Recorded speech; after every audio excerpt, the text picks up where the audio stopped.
老刘，你们都来了。听说我的前任老板现在都沦为丧家犬了，我带大家来看你热闹。来，让一下，让一下，让一下。叶董哲，什么情况呀？他们是干什么的呀？他们都是以前烈火的员工。哦，有他们什么事儿啊？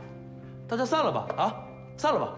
老叶，逆水寒不是你一个人的，是我们所有人的心血。还是那句话，你要卖掉，这里没人拦你。但如果你不想卖，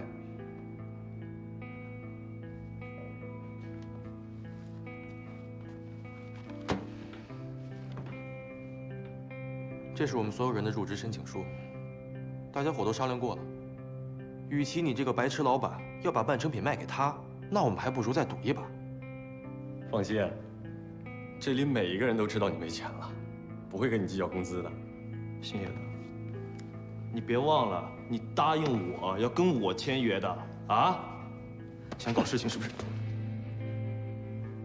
我警告你，老叶虽然是个老实人，但是也不允许你这么欺负他。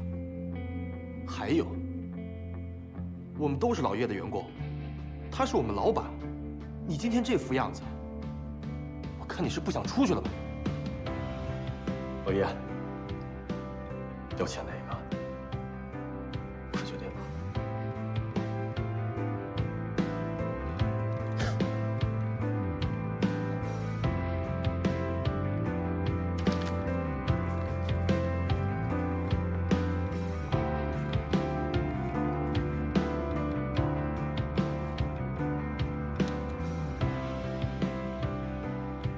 邱总，逆水寒是雷火的全部，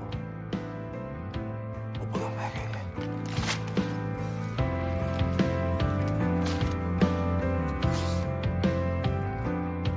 好的，我知道了。邱长说，叶弄舟拒绝签协议，你怎么看，小孙？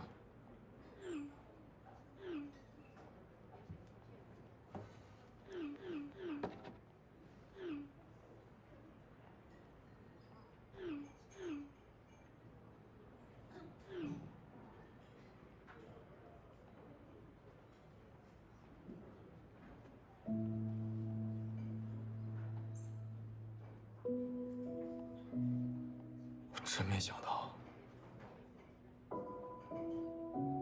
这里面还有你的事儿。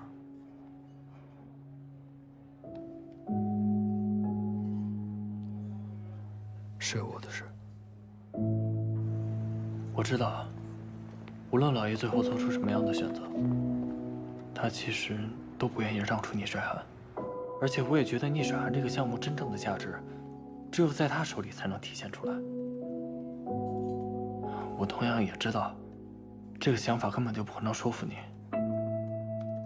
于是我紧急联系了曾经参加过逆水寒开发的老员工，想用他们的力量，再帮一次老爷。你为了帮老叶，所以你就阴我。我是为了帮这个项目，这个项目已经做了。这是我的项目，你有什么资格指手画脚？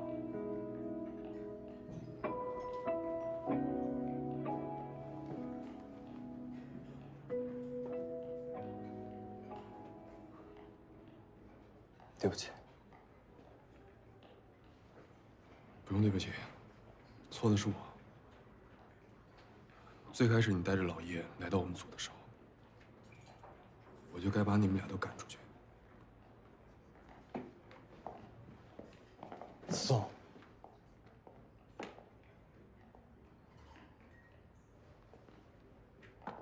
明天我就去跟公司摊牌，这项目我不做了。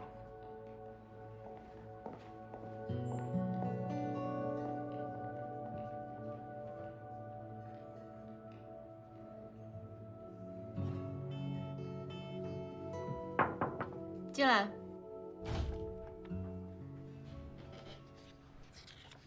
于总，您找我？你这份建议叫停逆水寒的报告被驳回了。为什么被驳回啊？我在报告里已经说的非常明确了，这个游戏没有发展前途。跟报告没有关系，是雷火工作室主动与公司联系，申请更换项目负责人。对方希望能够和4组的孙艺秋合作。高思聪，你能解释一下为什么会是这个结果？对公司来说，只要项目值得做，谁来负责都没关系。但对方创始人主动找上门的项目，最后反而把我们给炒掉了。你觉得这个结果可以接受吗？我会处理好这件事儿。如果是你做不了项目，我完全可以接受。但现在这种情况，我们 TMT 部还从来没有发生过。请你尽快给部门一个答复。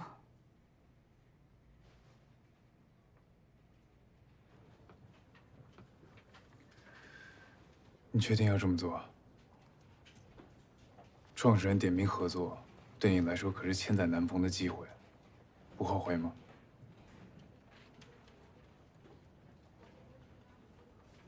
行吧，那你自己看着办。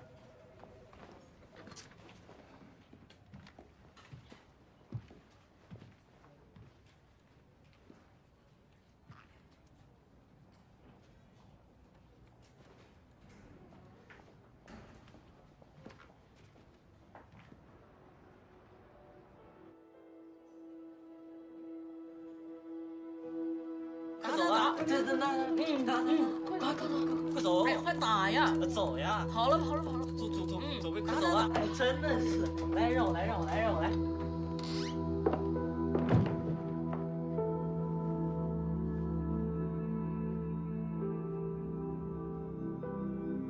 难怪你最近学习成绩下降这么厉害，几天不管，又学坏了啊！因为我不知道吗？是什么？是什么？啊？还有吗？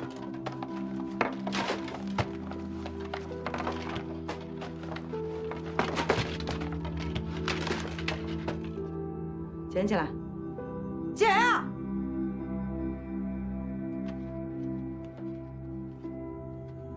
自己动手吧。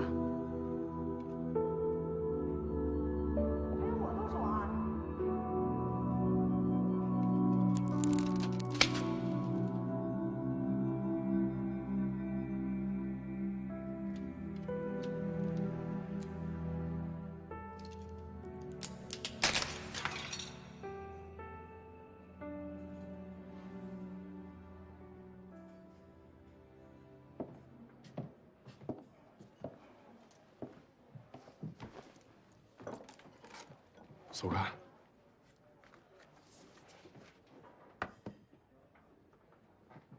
我承认，这一轮是你赢了。但如果你想羞辱我的话，最好趁早打住。我宁可让于总来教育我，也不想向你低头。我来就是想和你说个事。什么？逆水寒的 demo 上线了。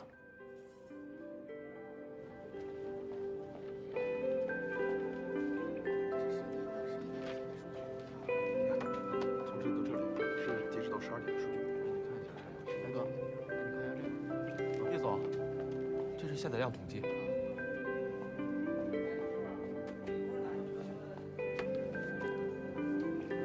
这个游戏上线的第1天，就有20万的下载量，这是非常好的兆头啊！对不起，我没心情听这些。也毫不关心你们的项目到底是输还是会赢。可，这是你的项目。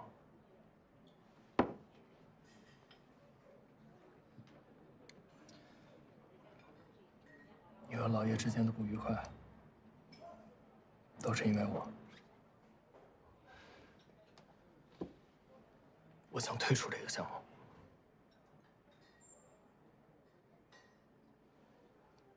我是真心希望你可以把这个项目做下去。老叶换负责人的申请也已经撤回了。随九，你这么做是想让我对你说一声谢谢吗？不是啊。你太不了解我了。我现在最不需要的，就是你的可怜。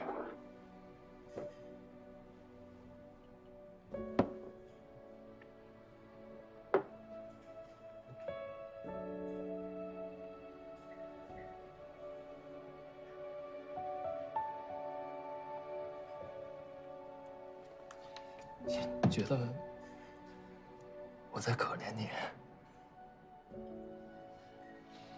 看来我在你眼里就是个不务正业、不学无术，只能靠关系才能进公司。现在又想尽各种阴招来抢你项目，我就是那种你最讨厌的人，是吧？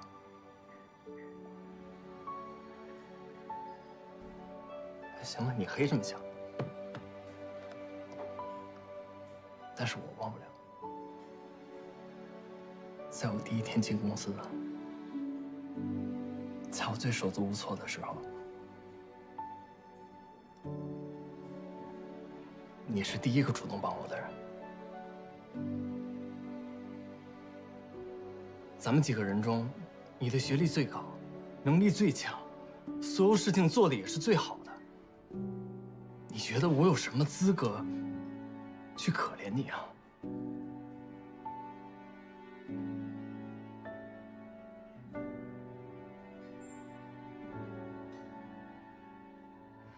作为投资人，你比我更全面，也更适合去管理这个项目。思聪，易水寒已经到了最后一步了，你就再帮他一把吧。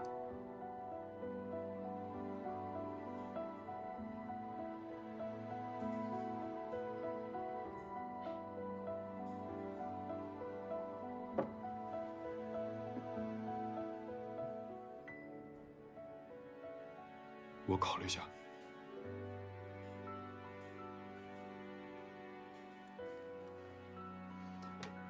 好。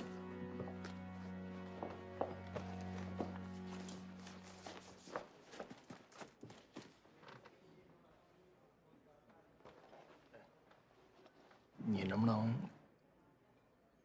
陪我去个地方？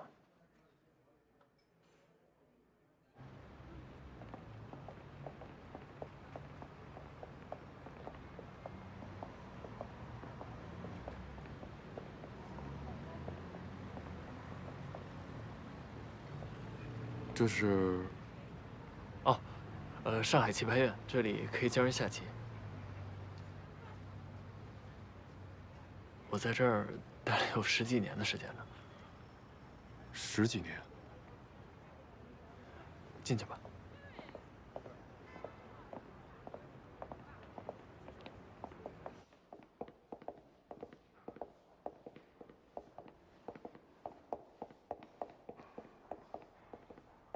为什么要来这儿啊？老叶让我帮他找那个期末残疾的答案，正好我也可以借这个机会回来看看。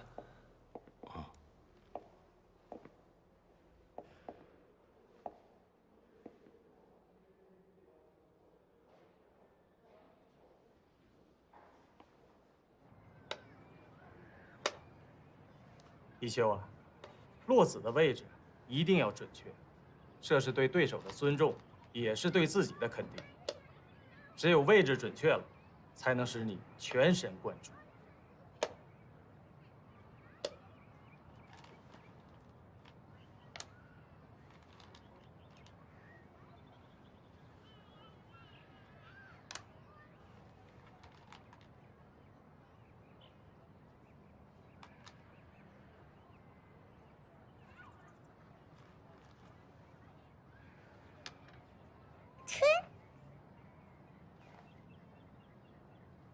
哎，儿子，可以呀。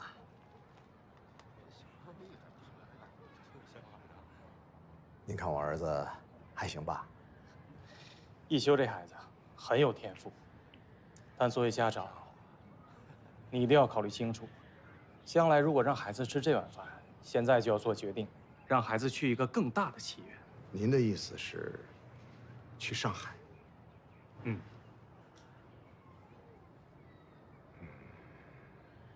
那样的话，就得搬家。哎呀，可工作怎么办呢？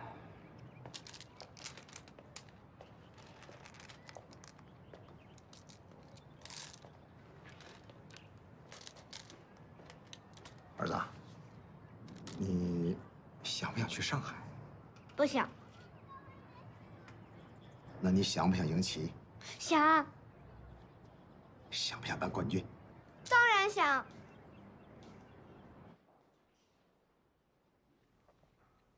一休师哥，一休，师哥，一休师哥，你回来了，真的是你啊，师兄！听说师兄后来去了大公司啊？西服真好看。是啊，你也不回来看看我们，我还想给你再下一盘棋呢。是啊，师兄。你在这儿还挺受欢迎的。要是没有你陪我，我都没脸回来。一个入段失败的人，有什么资格受欢迎啊？好不容易回来一次，又在这儿说丧气话。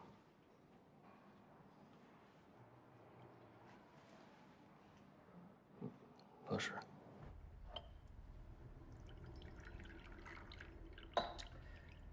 不错呀，一秋，总算有个大人的样了啊。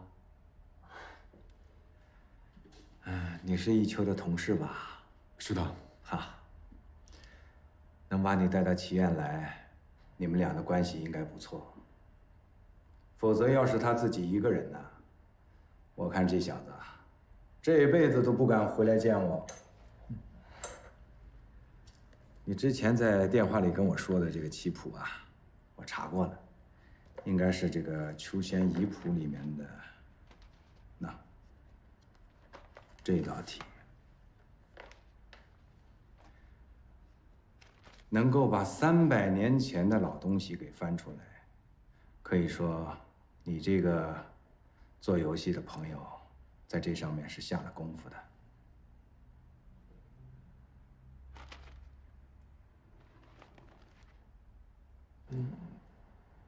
可该怎么解呢？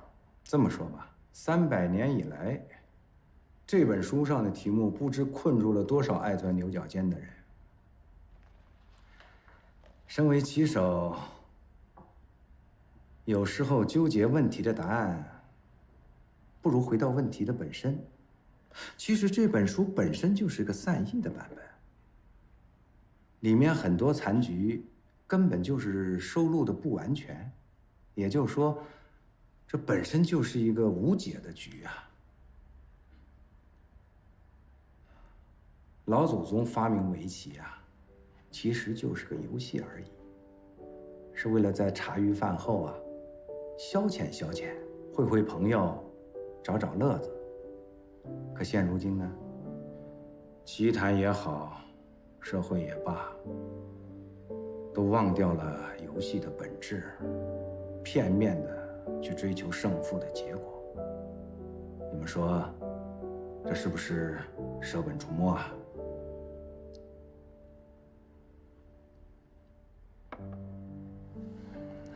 明白了。你明白什么？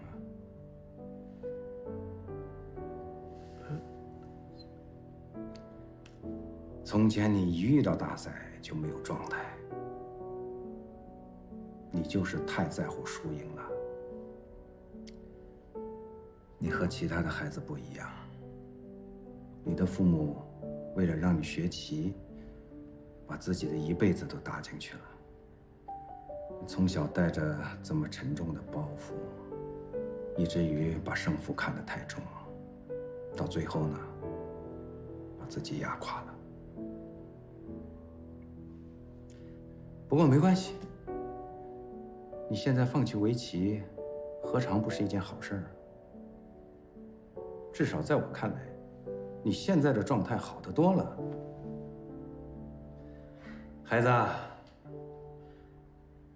棋局呢有可能无解，但人生却有很多种解法。也许你现在这样，正是解决你问题的真正答案。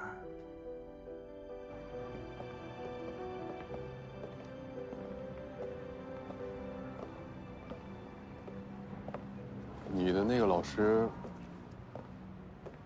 还是挺有智慧的人啊。你要是从6岁开始就被他骂了，骂上那么10几年，你就不会这么说了。哦，对了，老叶拜托你那个事儿没有得到解答，没关系吗？啊，他刚才跟我说已经找到解决的办法。什么办法？他们准备呢用最新开发的奇遇系统，解不开残局的玩家就会在城外的酒馆里遇到打扮成乞丐的棋圣，这个棋圣和棋魔是死对头，只要你好心请他喝一杯酒，那这个棋圣就可以帮你解决这个棋魔残局的问题。哎，你猜这个棋圣叫什么？啊，叫什么？叫一秋。少臭美了。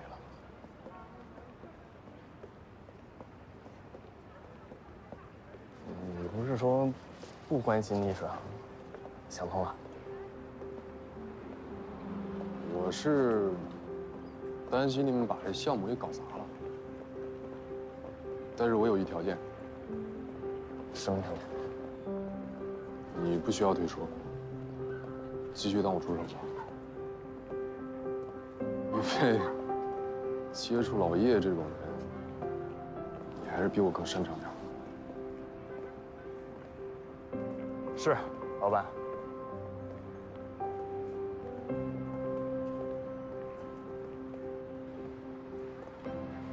其实，我小的时候也挺喜欢玩游戏的。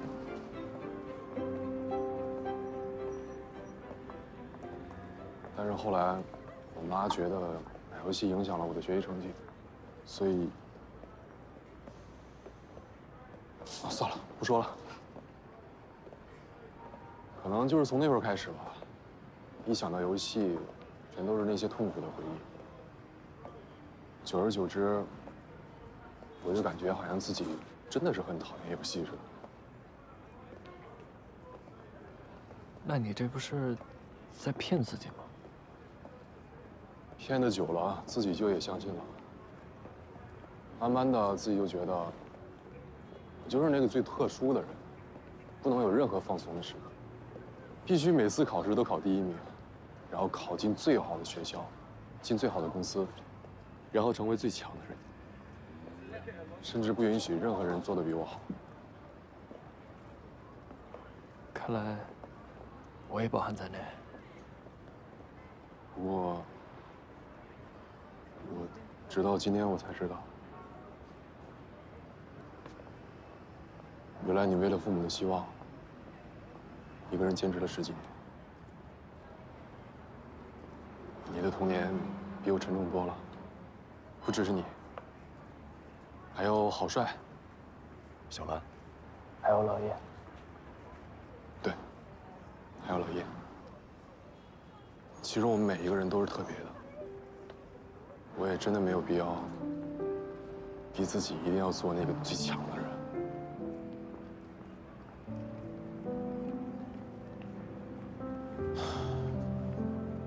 骗了自己那么久，现在才开始有点清醒。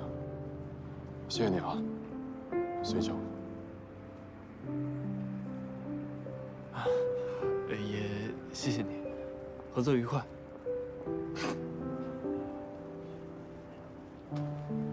合作愉快。走吧，请你去喝一杯吧。喝酒的话，人有点少吧？哦，对啊，我叫老叶，之前说了那么多伤人的话，得请顿酒。你说的是老叶呀？啊？我还以为千叶呢。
小兰，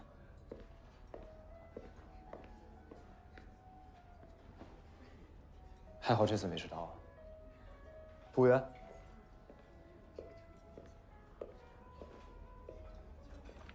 想喝点什么？如果口味没变的话，我还按老样子点了，一瓶玫瑰味的比心利口酒，谢谢。好的，请稍等。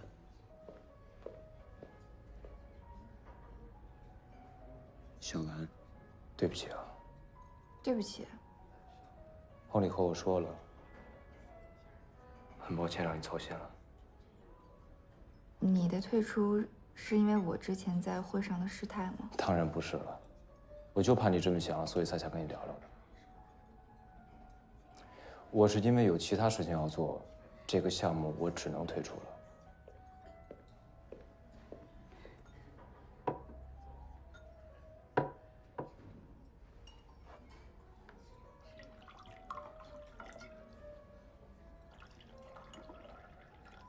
谢谢。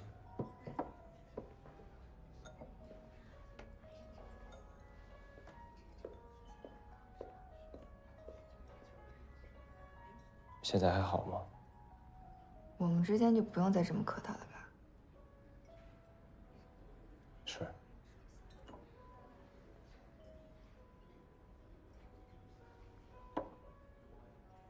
我知道我当初留这封信就离开，对你来说很不公平。分手的事情，我欠你一个解释。你现在愿意解释吗？是因为公司里的流言蜚语吗？跟流言蜚语没有关系。那是因为什么？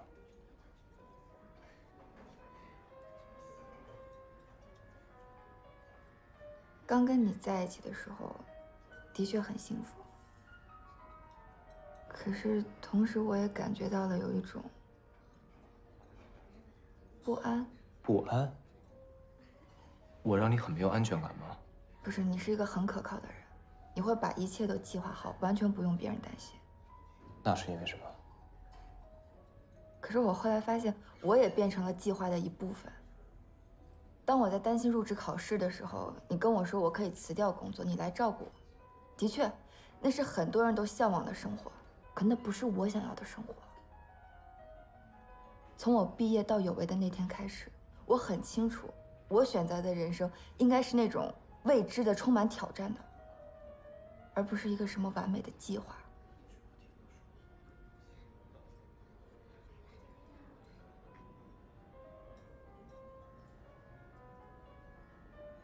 这些话为什么不在走之前和我说呀？是怕我不听吗？我不是害怕你吧？我可能害怕我自己。我清楚我自己对你的感情。如果我们继续在一起，那最后改变的人一定是我。我迟早会放弃那些目标，去变成你计划的一部分。我早晚会在面对某一个难题的时候停下来，我接受你的建议，我辞掉工作，我们结婚生小孩，去过那种让别人羡慕的生活。然后有一天，我一定会后悔当初的决定。也许我们的分手会被推迟，会被推迟很长一段时间，但那个最终的结果一定是难以避免的。到了那个时候，我们都会更难受。所以，可能分开是更好的选择。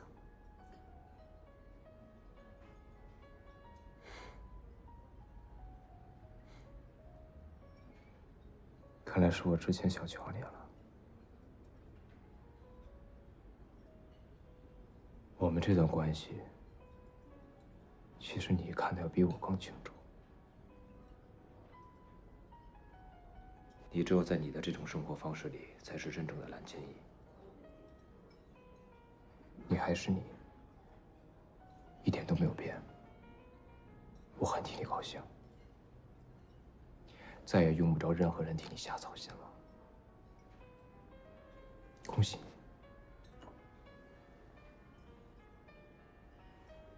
我现在可以告诉你，我为什么要退出那个项目了。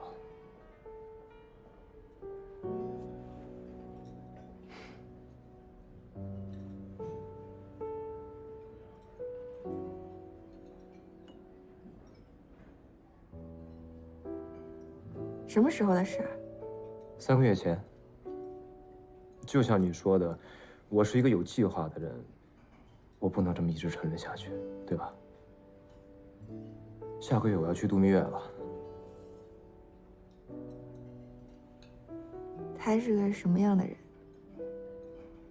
愿意成为我计划一部分的人吧。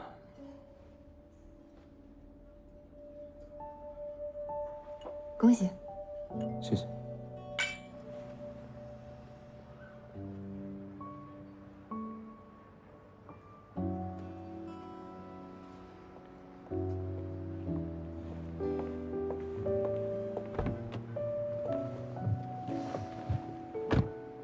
Fini? Fini. Bon, on y va, je te ramène chez toi. On y va. Quand est-ce que tu... Oh, c'est faux.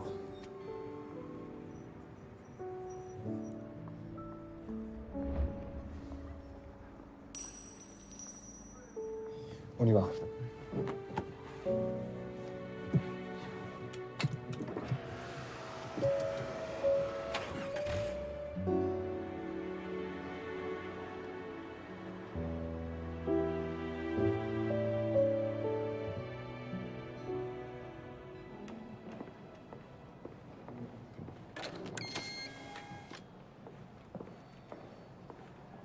早啊，小孙。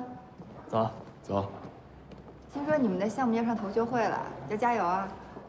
是他的项目，我就是助手而已。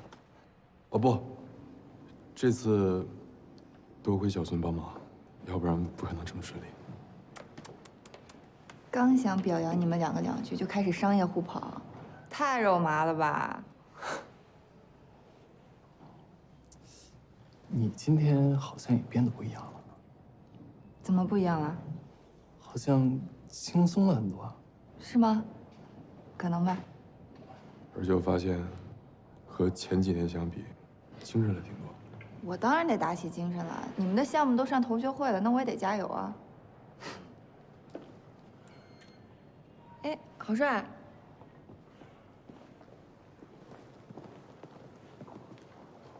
郝帅。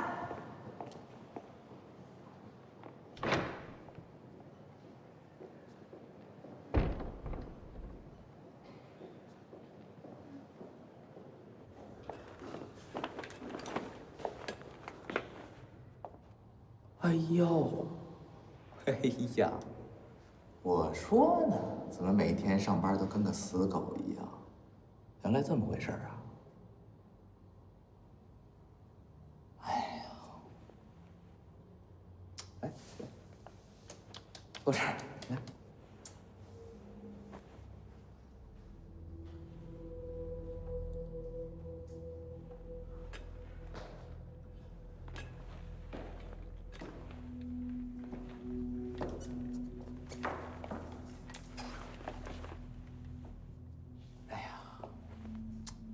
过去这么些天了哈，想清楚没有啊？说话。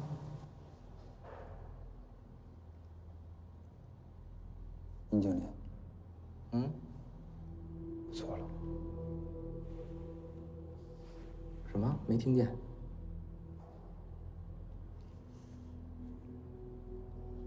殷经理，嗯，我错了。哎呀，我小的时候啊，村里头家家都养狗，这些狗呢，有的特别乖，有的就特别招人讨厌。但是无论这些狗是每天到晚从早到晚的叫，还是随地拉屎，还是拆家，这些都可以被原谅的。但是有一点，有一个红线是绝对不能碰的，你知道是什么吗？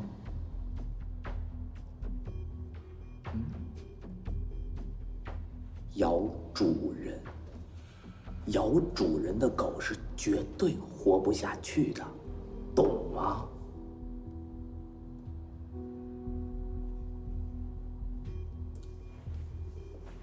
我可以再给你一次机会啊！从今天开始，我让你干什么你就干什么，我交给你的工作，一丝不苟的全部完成，而且不能有怨言。当然了，如果你要不同意的话，你可以尽早辞职，反正你在公司也快混不下去了，对吧？尹经理，我不想辞职。那就是同意了。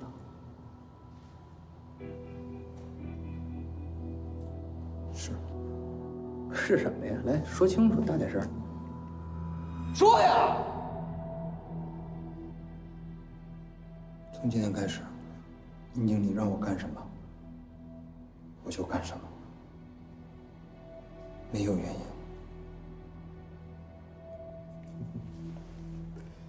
好了，走。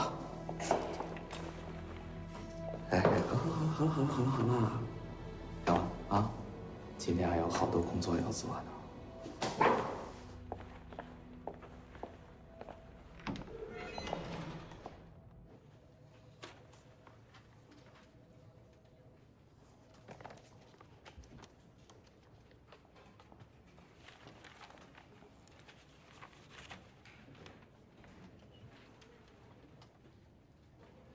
那我们就从第3段开始。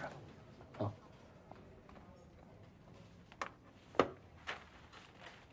从数据来看 ，PC 端游目前仍有600亿的市场规模，虽然增速下滑，但也并未穷途末路。而且，随着热钱的离开，在未来的5年之内，做一款高品质的端游几乎碰不到任何对手。这是因为端游的研发周期太过漫长。 即使对手公司想立项新的游戏，没有个3、5年的时间，也很难做出像样的产品来。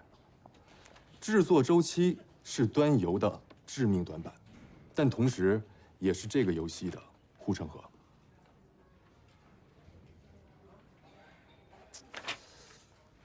不行，这么说的话，还是有点啰嗦。好，我修改一下。先休息5分钟吧，看看易水寒 demo 怎么样了。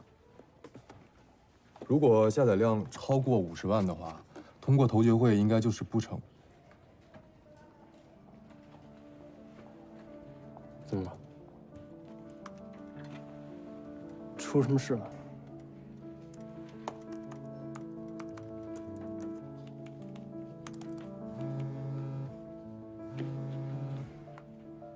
袁老爷。什么？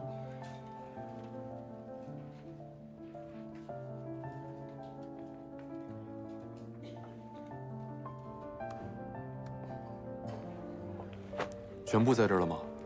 这些只是全部的1/10。老叶，这怎么回事？为什么一夜之间网络上全部都是关于逆水寒的差评？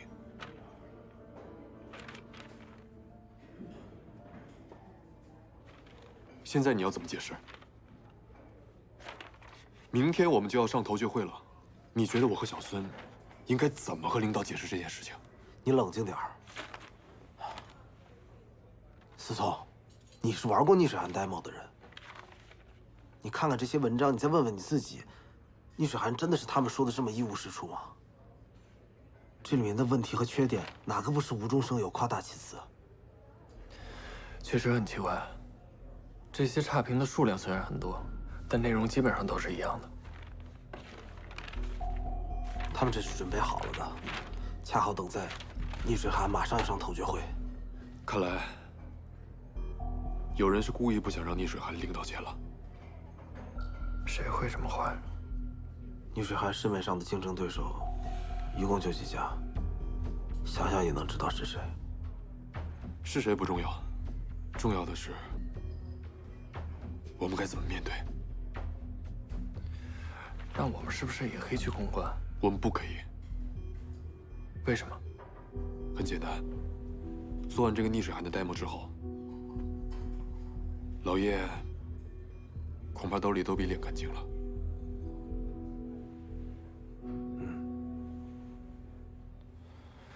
那该怎么办？作为一款全新的武侠题材网游，逆水寒在每一个细节上都以国际3A 制作标准来要求自己。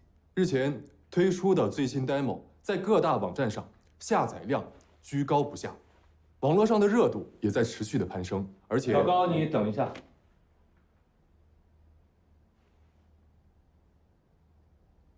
徐总，请讲。你刚才说的这款游戏里边的什么优势啊，什么情怀啊，你的报告里边已经写得非常清楚了。说句老实话，我对这类新潮的东西不是很感兴趣。但是，我虽说不太懂网络游戏，可我总还能看懂几篇文章吧。现在关于你这款游戏，网络上的风评好像并不怎么样呢。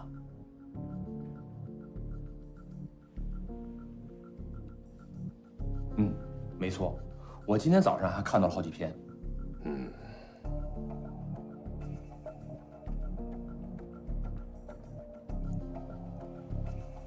没错，曲总所说的情况是完全属实的。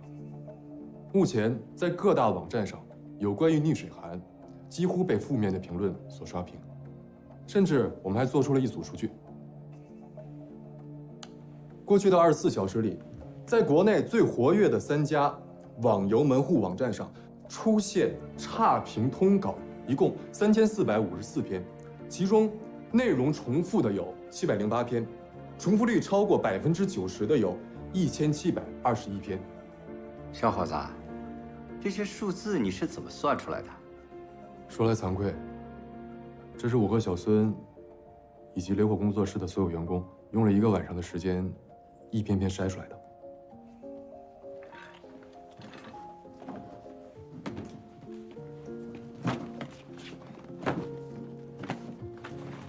各位目前可以在网上看到的所有的负面评论的文章，我们都是逐字逐句看过了不止1遍。有点遗憾，由于最后的资金全部用在了产品上，面对对手的公关手段，逆水寒无力做出任何反击。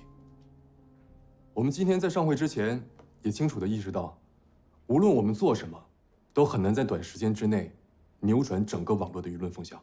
但我们现在唯一能做到的，就是去影响陶聚会上那些人。也许只能用最笨的方法了，但这也是我能想到的唯一有效的办法。你不会是想这么一篇篇的去驳回吧？你还记得我们一起去祈愿的时候，你的老师说过什么吗？纠结于问题的答案，不如回到问题本身。这些造成我们困扰的通稿，我们完全可以作为最有力的炮弹。我们追踪了发稿最活跃的前100支高流量账号，发现他们分别属于目前在网游圈最有实力的3支公关团队。大家可以想象，动用如此巨大的宣传力度，他们需要耗费多少的资金？而让这些在行业里已经成功运营多年的竞争公司不惜血本，也要扼杀在摇篮里的假想敌，却是一个名不见经传，仅仅推出了一个小小试玩版的逆水寒。那么，我们是不是可以这样说，逆水寒在得到大众认可之前，已经率先得到了对手的认可？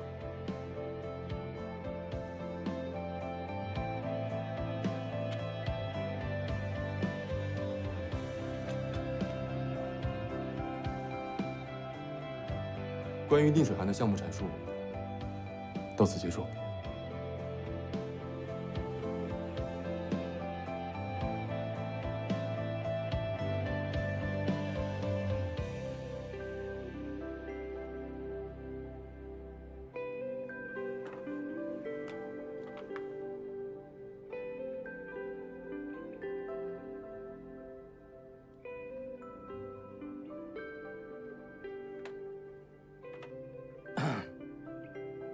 小伙子说的有道理啊，我觉得可行。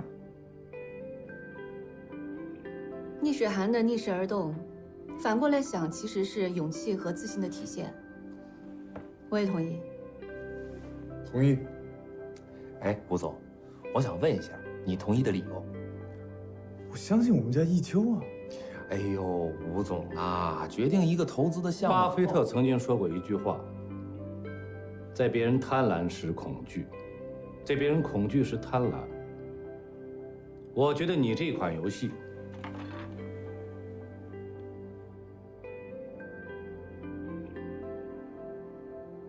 有可能印证这句话。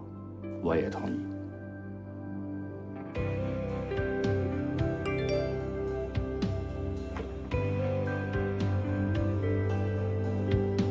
通过了。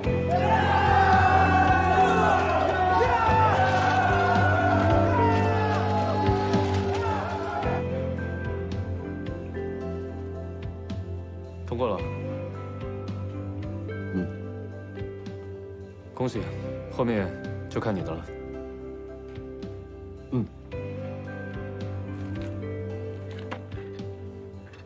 想笑就笑出来，别憋着。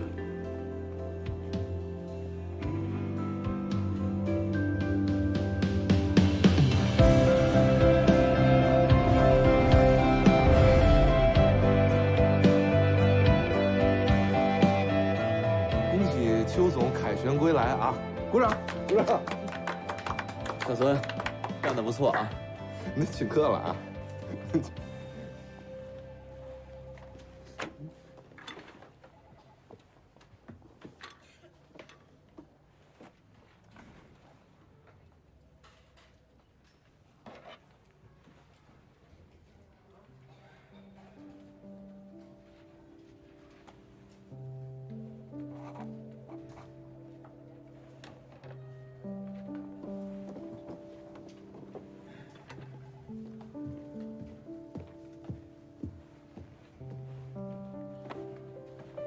开会。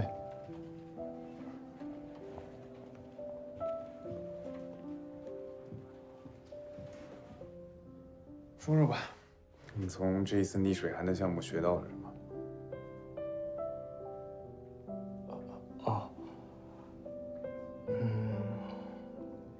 因为之前总想着合同快要到期的事情，我就总盯着那些热门的项目。现在想想，那些所谓的爆款也轮不着我去做呀，是吧？现在我明白了，投资没有捷径，要想有好的结果，必须要和创始人一同前行。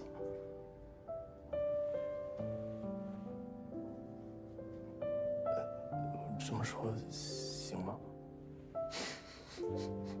这又不是面试，哪有什么行不行的？不过呢，我认同你的说法。那么按照我们之前说好的，从现在开始，你可以继续找属于你自己的项目。真的？但是有个前提，你只能从我们四组自己的项目里面挑选。明白。这公司里的人啊，总爱把我们四组比喻成项目的垃圾桶。那些他们觉得有问题的或没什么希望的积压项目，就通通丢给我们。但实际上，我们就是靠着这些所谓的垃圾项目，每一次都能通过公司的绩效考核的。四组的项目，我觉得更适合你现在的处境。没错，相比那些爆款、冷门的项目，企业和创始人往往更容易公投，而且作为投资人，只要你能确实去解决企业那些项目中所存在的问题，这成功的几率往往会更大。加油，邱总，看好你。哎，你什么意思啊？你觉得这是他一个人的事儿啊？你好不好意思啊？啊，他时间有限，经验也不足，当然得靠着你们两个带着啊。没问题啊，不是我自己的工作呢，还忙不过来呢。我那就这样吧，抓紧时间。吴总，我真是林经理，谢谢。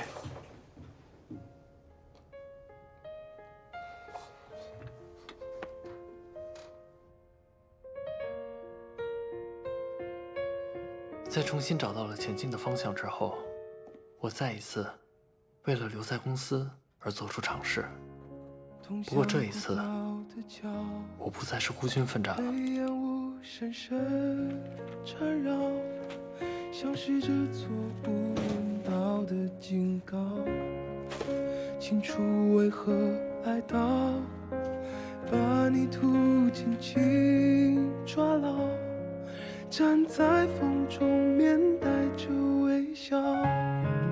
没有人的孤岛，得到内心想要。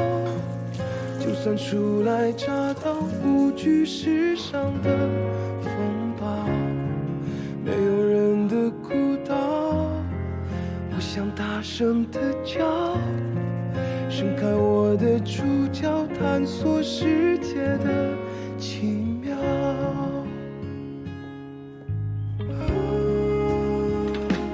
没有人，没有人，不到虽小，有属于我的喧闹。没有人，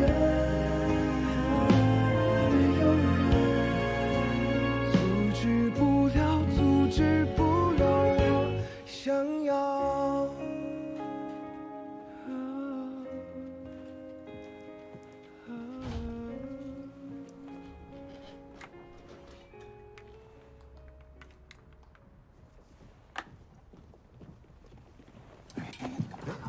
开会，开会去那儿开，走走走走，走上哪儿开？干嘛去？我带你去。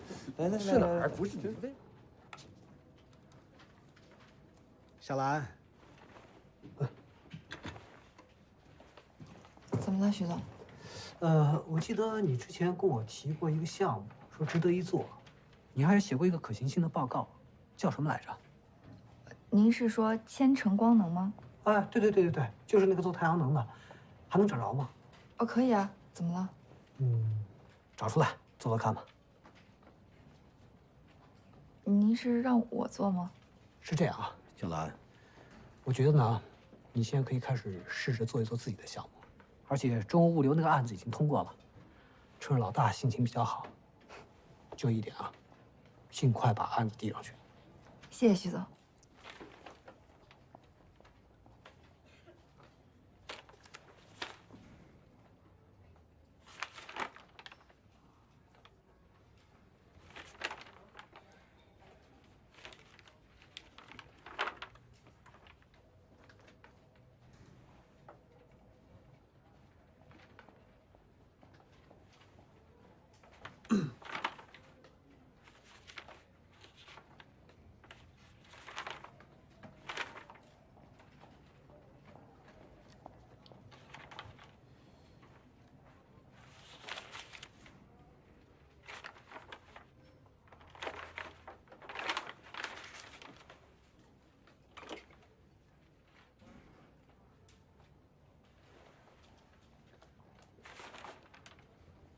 通过。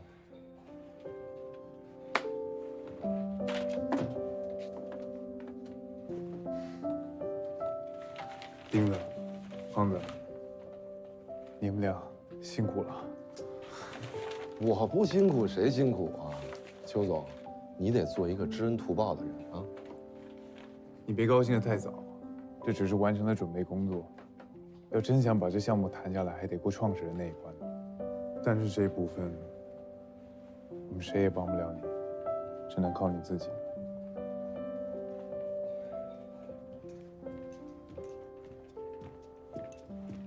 小孙，听说你开始做项目了？吴总终于答应让我试试看了。哎，你怎么样？我也终于开始着手做项目了，总算能追上你们的脚步了。恭喜恭喜！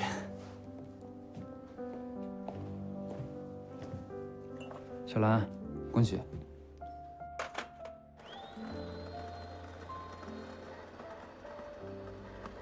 你不会又被欺负了吧？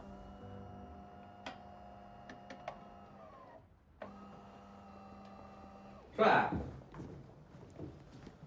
超哥，咖啡马上好了。行，算了吧啊，公司这咖啡豆不行，我们上1楼喝去。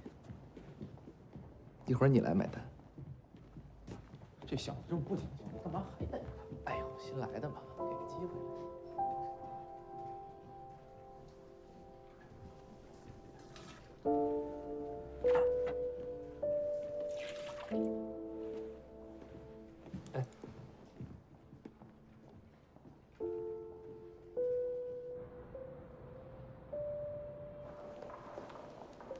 哎，等会儿。郝帅，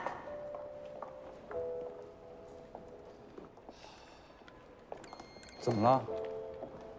小兰接了新项目，今晚请客吃饭，一起。是啊，一起来吧。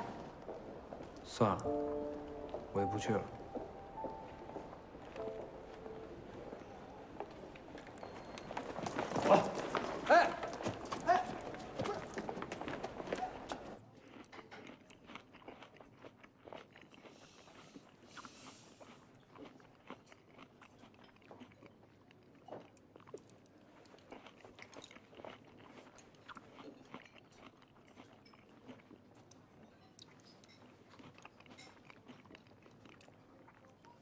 你吃啊，看我干嘛？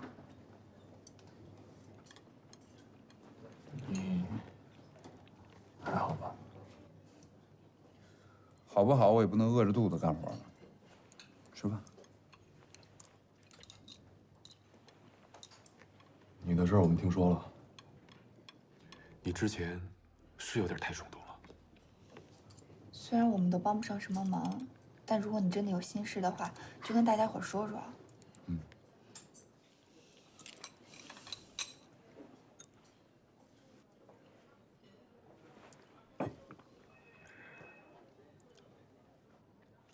没什么好说的。我这人啊，从来就不是一个能装得下心事儿的人。我现在这样，你们也看清楚了，就这德行，就这样，我真没心事儿。那也得想想办法了。想什么办法？能想的不都想了吗？该做的也都做了，这就是下场。哪怕是不爽，也不能憋着。有什么心事发泄出来。是啊，再这样憋下去就憋坏了。要不，这周末咱们一起出去玩？对不起，这周末呢，我替殷仲超写 PPT。下周末咱们一起去新开的。小兰，小秋，思聪，我知道你们三个关心我，我谢谢你们。不过，我真没什么事儿。我想清楚了，不是殷正超的错，是我的错。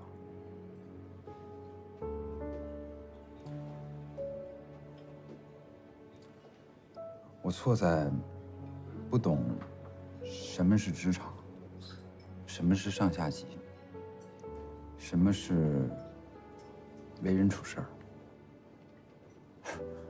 你说我跟殷正超杠什么杠？我早点投降不就完了吗？不过，我现在知道这些，应该也不算太晚吧。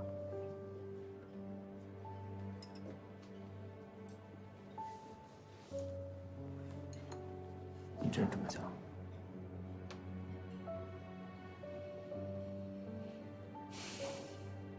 不是所有的事儿都要分真的和假的。职场有了自己的规则，我们没有必要分什么是真，什么是假，什么是好，什么是坏，遵守就完了。我吃饱了，一会儿还有工作要做呢。小兰，谢谢你的招待。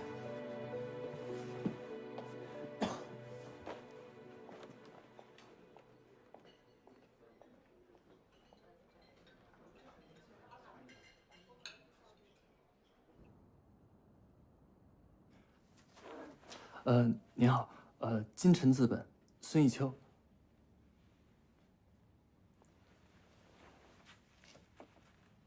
Hello。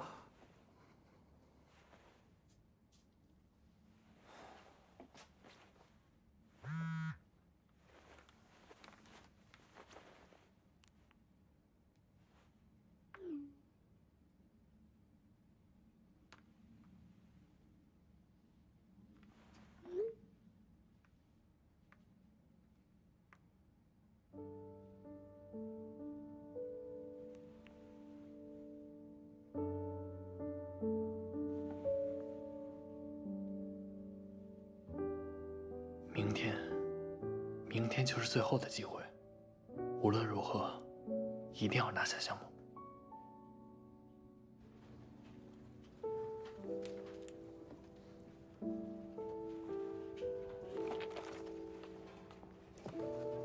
算算时间，小孙应该跟创始人见面了。哎，胖子，他准备的那些资料，你帮他检查过了没有？准备工作已经万无一失了，现在唯一担心的呀，就是邱总那临阵紧张那毛病，万一要是跟那个创始人还没聊几句呢，就让人轰出来了。你说呢，吴总？你问我干什么？我怎么知道？你不担心邱总呀？他怎么样是他的事，我们管得着吗？瞎操心，干活。好啊。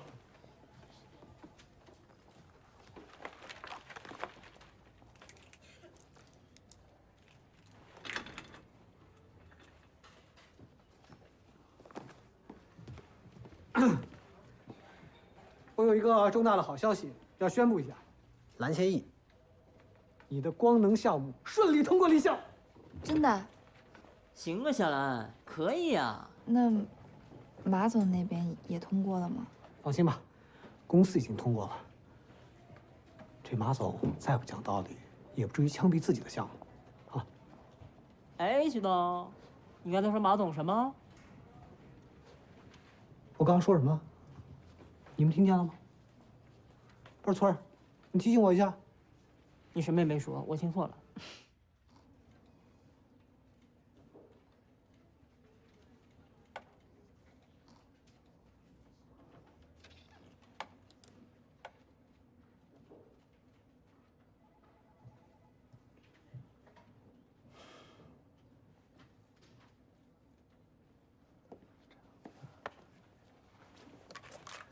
又干嘛呀？超哥，你刚才不是让我调查近半年的企业信息吗？我发现有一家叫魔凡服饰的。魔凡？我负责的，怎么了？他们家的报表好像有点问题。让你整理企业资料，没让你挑毛病，你看得懂报表吗？你？可是什么呀？干好你该干的事儿，对吧？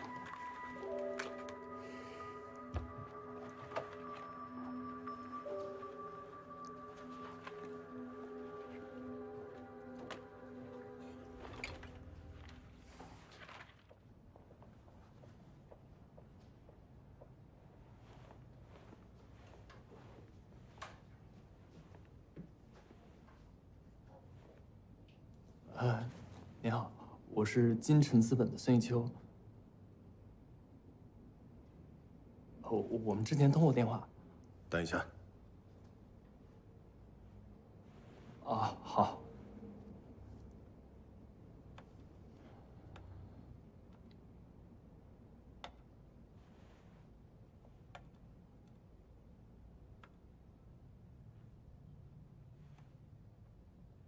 不行，不能就这么沉默下去啊！必须要打破沉默，要主动出击，说点什么？说点什么呢？您那个项目……你先等一下。完了，一见面就是这种沟通质量，今天的谈判根本就不可能成功了。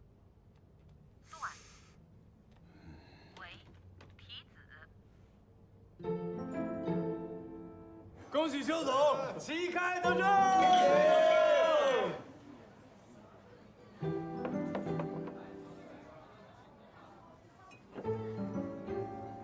他这就叫无与伦比的狗屎运。哎，偏偏你要去谈的那个企业创始人，还就是个为妻爱好者。哎，胖子，什么叫狗屎运啊？这叫鸿运当头。再说了，这要不是小孙提前准备的好，就你以为就凭你会下2手棋，人家就把项目给你了，对不对？哎，反正不管怎么说啊，咱们总算能松口气了。等这个风控把这案子一过，那你就是项目负责人啊，到时候再跟公司谈这个续约的事儿，顺理成章。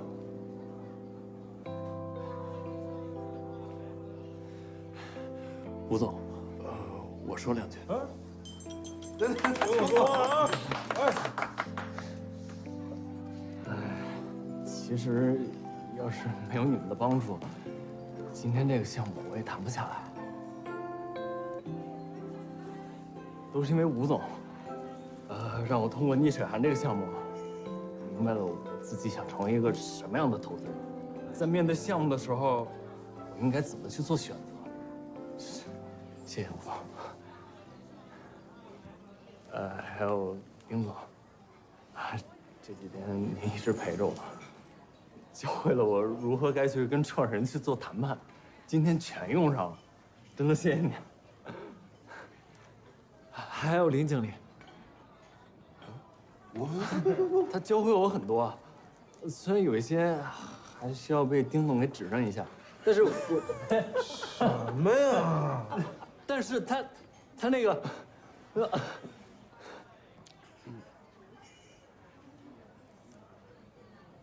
哦，那个外卖叫的特别好吃。什么呀？干嘛呀？敬林经理的外卖，林经理的外卖。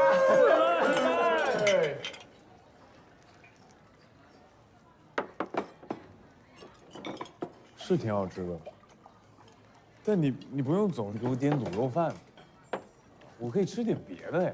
不是啊，每次都是卤肉饭、三杯鸡什么的，辣。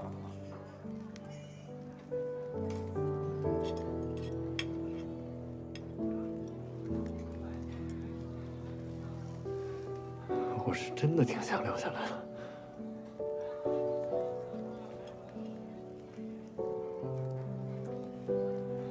我是真的挺想留在四组和你们一起工作的，真的。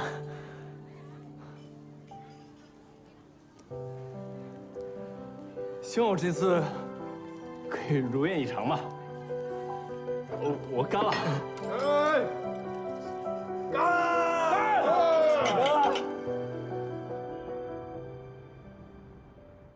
老大，小兰这个项目啊，确实比较成熟，而且风控那边都过了，这个临时更改项目不太合适吧？有什么不合适的？去年不是有一个什么海上风能的项目吗？做那个重新报。那个项目咱们开会的时候，你不是自己给否了吗？我为什么给否了？还不是因为你们功课做得不好，影响我判断力了。换成那个。哎，老大，要不小兰的项目也保留，咱们两个一起做。太平啊，你们能源组有几个傻子呀？不就3傻吗？你还有人手吗？我们可以试试。试个屁！我告诉你啊，蓝千亿现在不能做项目。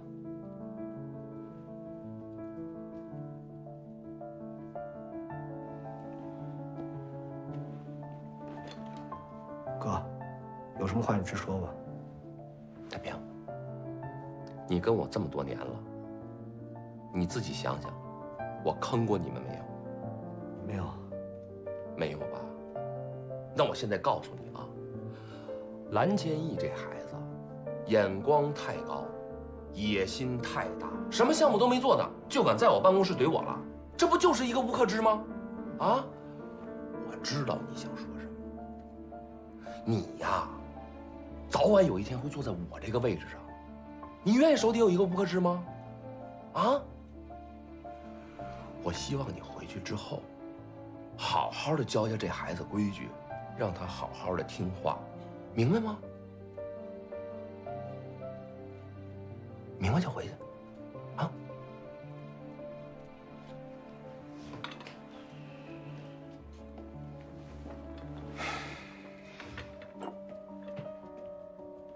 太平，我这是为你好，去吧。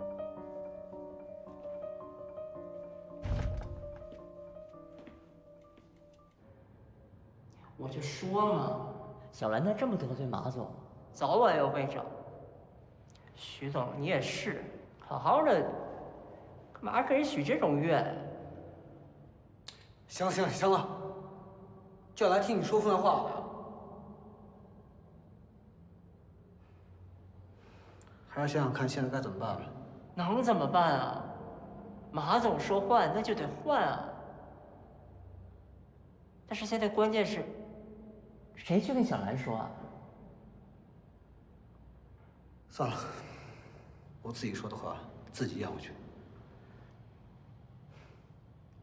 可是我这张老脸丢人吧？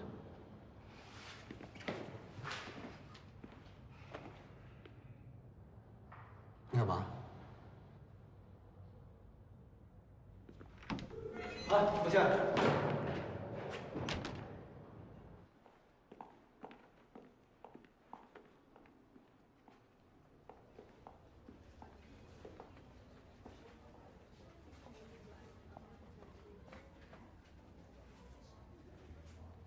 哎，小兰还挺平静的。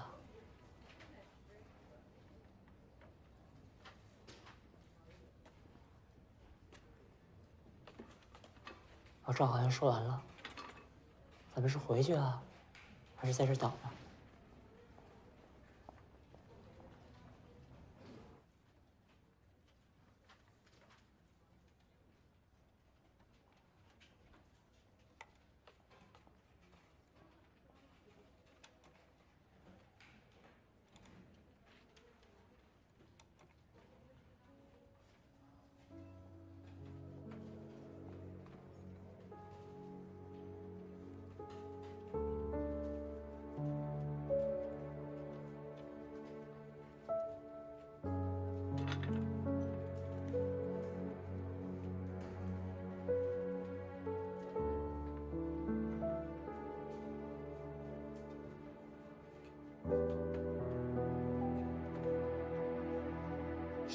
小兰，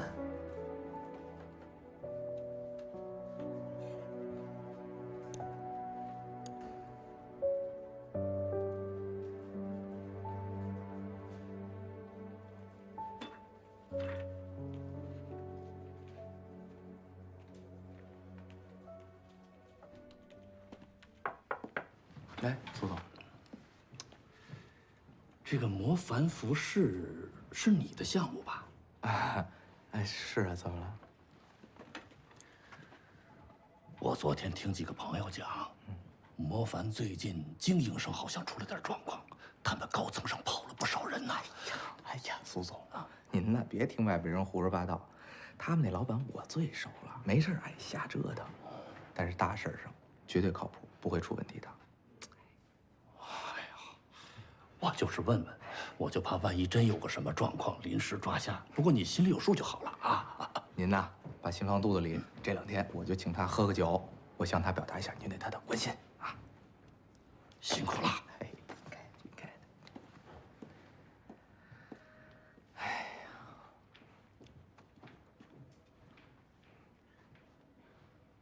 你瞅啥呀？忙你的。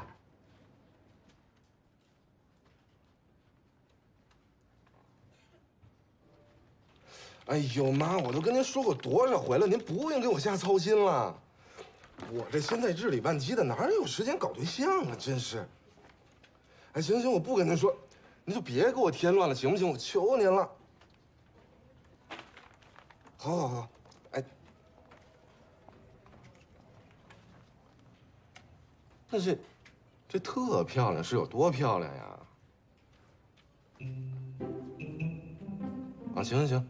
那什么，那您就把这姑娘的联系方式还有照片都给我发过来，好吧？啊，我自有定夺。啊，好好。照片啊，一定记住啊，照片给我发过来。好好好，好，哎。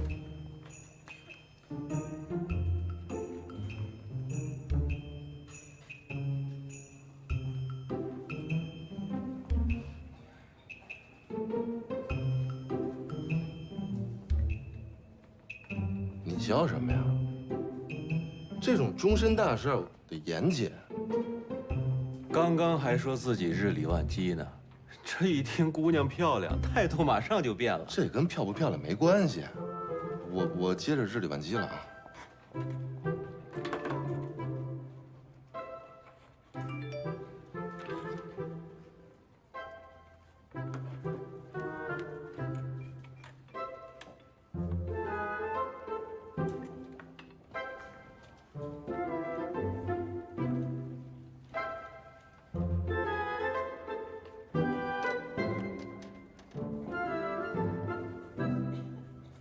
怎么样？这还不行啊？我们的意思是啊，姑娘确实是漂亮，你也确实是没戏啊。就你有戏，邱总。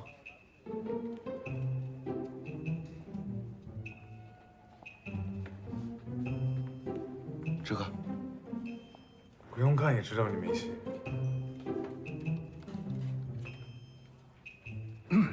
那个，我觉得你还是认真考虑一下我大表姐啊。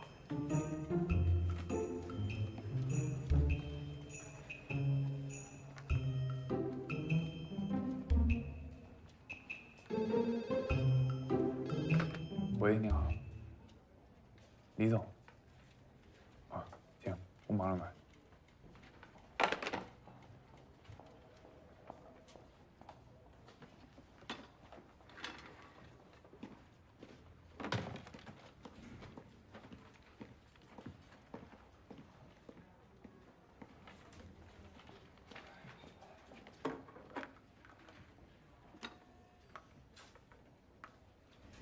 你们要都说没戏，我还非得约一下。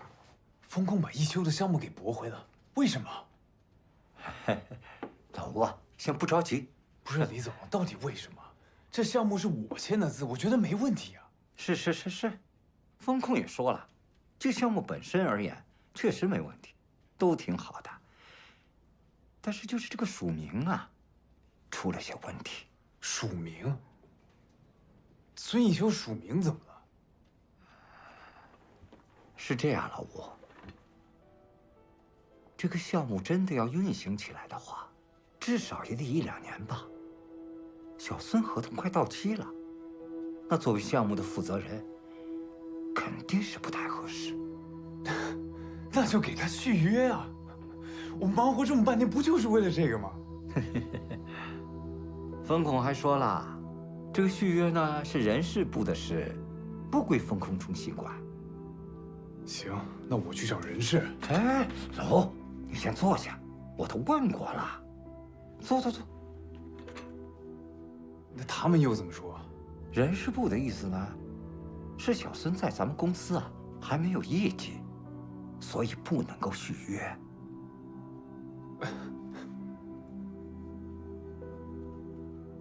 不好意思啊，李总，这中间这逻辑，我有点没听明白。您的意思是说，按照公司的规定，孙一秋他没有业绩，所以不能给他续约，但他想要续约，就得先拿出业绩来，是这番道理吗？这个，你非要这么简单粗暴的去归纳的话，也可以这么说。这什么狗屁规定啊！老吴，你总着急。你说你也是公司的老人了，这你还不明白吗？公司从制定这个政策那天起，就没打算让1年生去续约，这还不明白？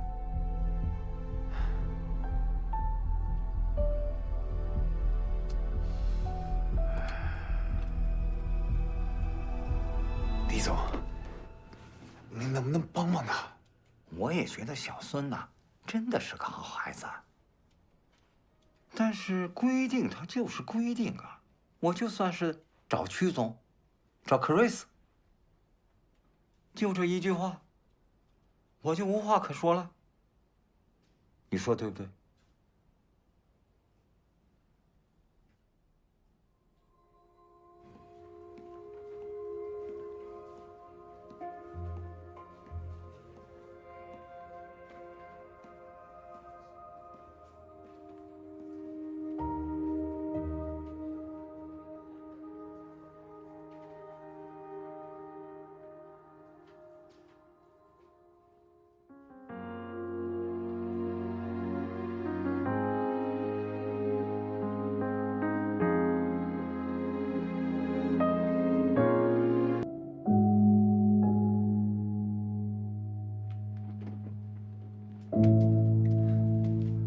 吴总，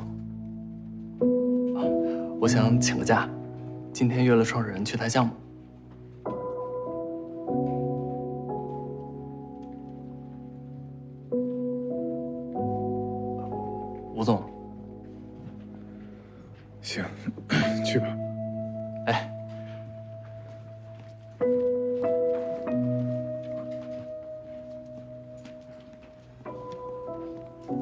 这小子现在也有自己的事要做了啊！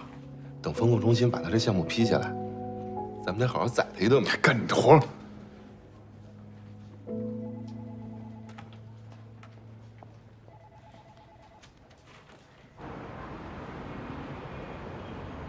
那咱们今天就先到这儿。关于产品的细节方面，下一次我做好更充分的准备，咱们再聊。啊。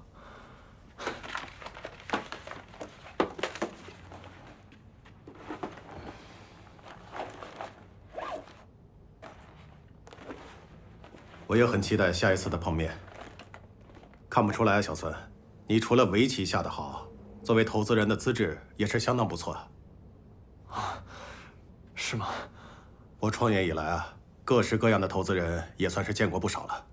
你和他们比起来，你很年轻，经验上呢肯定要欠缺一些，但是在你身上也有着很多优秀的品质，我能感觉到，你对项目的热情是真实的。希望我们正式合作的那天早点到来。一定的。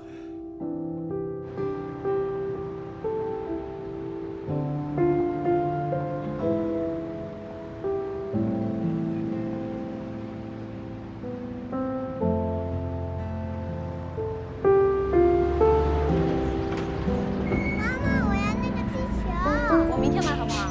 不要，今天就买。你怎么那么不听话呀？还有揪呀，我揪呀。叔叔不太方便拿，送给你好不好？还不快谢谢大哥哥！谢谢大哥哥。你好好听话啊。大哥哥，这个送给你。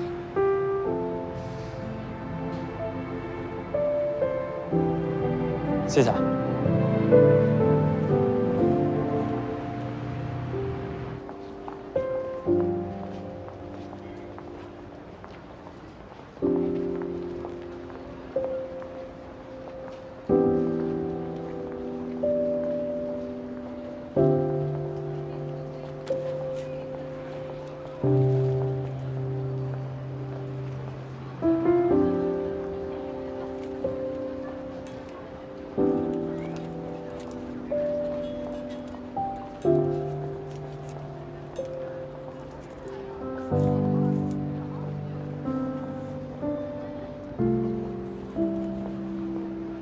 邱总这业务还挺忙啊。喂，您好，综合厕所。哦，找孙艺秋是吧？他不在。您是？哦，风控啊。哦，小孙的项目审完了。哎，好，好，好，等他回来，我就让他马上过去取。谢谢。小孙的项目审完了，咱们今天晚上吃点什么呢？啊？哎，邱总，正好刚才电话。邱总，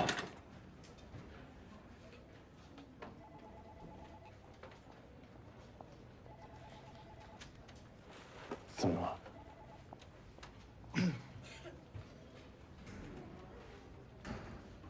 你去帮我把油箱加满。我明天要出趟差，你不知道吗？好，快去啊！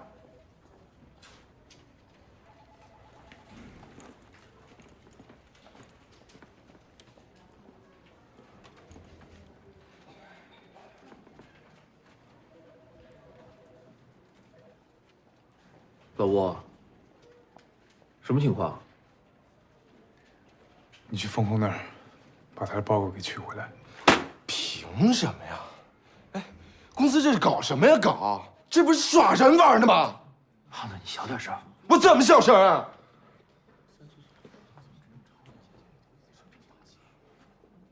老吴，有办法吗？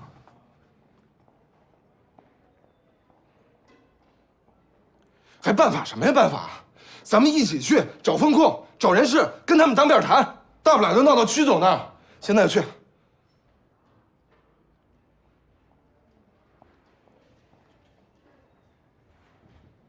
走啊！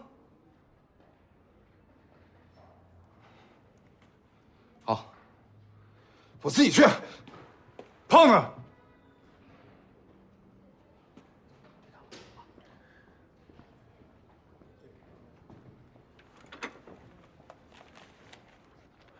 把事先收好，暂时别让一秋知道，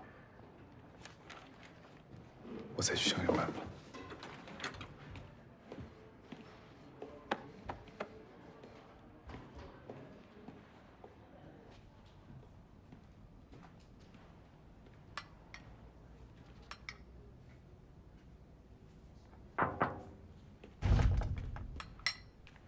哎，老吴，什么事儿？坐下。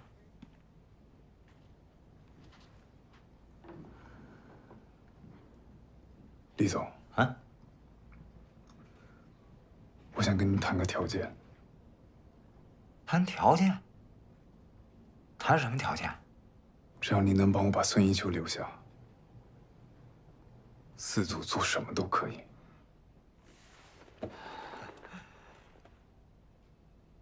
老吴啊，你看，咱们部门，不管是项目也好，还是业绩也好，都还说得过去。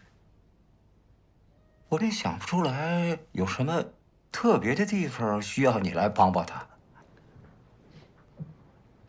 李总，您可能不知道，过去这1年，我亲眼看着孙一秋的成长，他真的进步的非常多，他对待工作特别认真。 学习能力也强，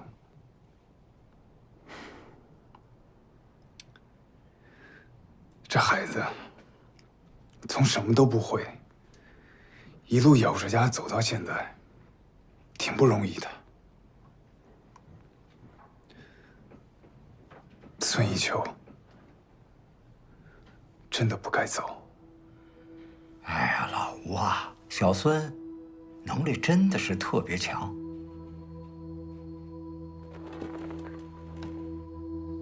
但是咱也平心而论，和小孙同期留下来那几个新人，也都不赖。但是相比较而言，小孙的学历呀，低得可怜了点儿，所以人事部给他1年的合同，合情合理。李总，老吴，从我的内心里边，我是真的特别想帮助他。 但是你也得站在我的立场上考虑一下。你说小孙是新人，我其实比他还新，我来这儿才几天呢，我的话语权和说服力在公司里边那算什么呀呢？咱话又说回来，老吴你是公司的老人了，你告诉我，从咱金晨资本开张到现在，有没有高中学历的留下来？啊？ 如果要有，哪怕只有1个，我现在就去找老区叫板去。还是吗？如果说1个都没有，老吴啊，你也不能让我太为难了呀。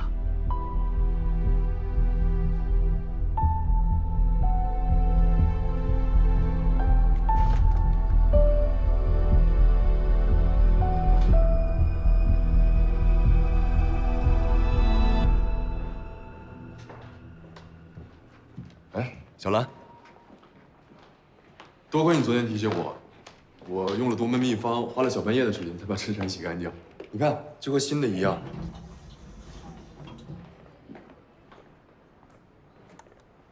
你没事吧？小兰。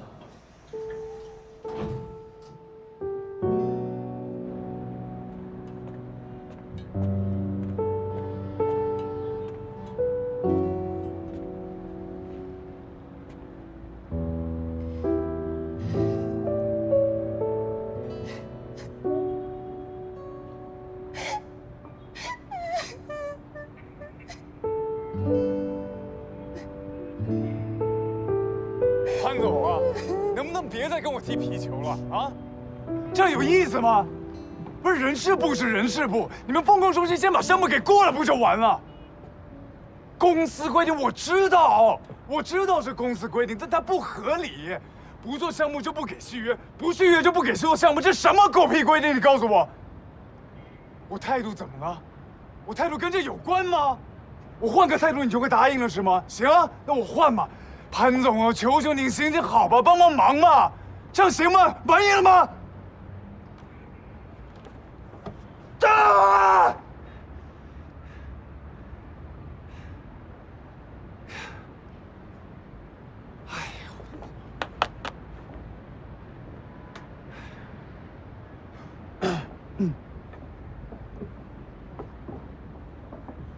潘总啊，对不起，真的对不起，刚刚是我太激动了。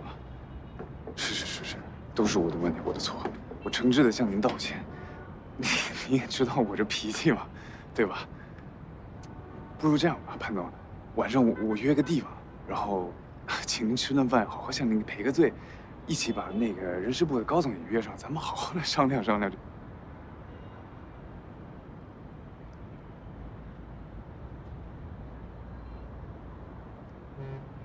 行，你不用说了。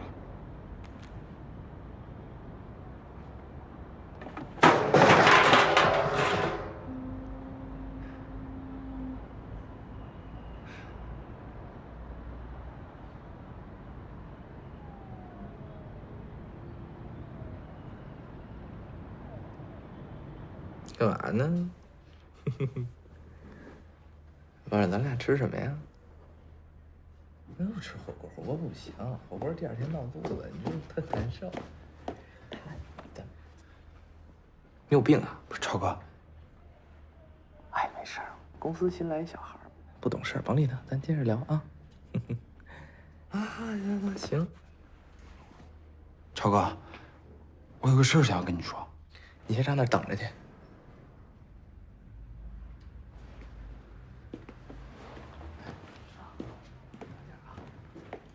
行，听你的。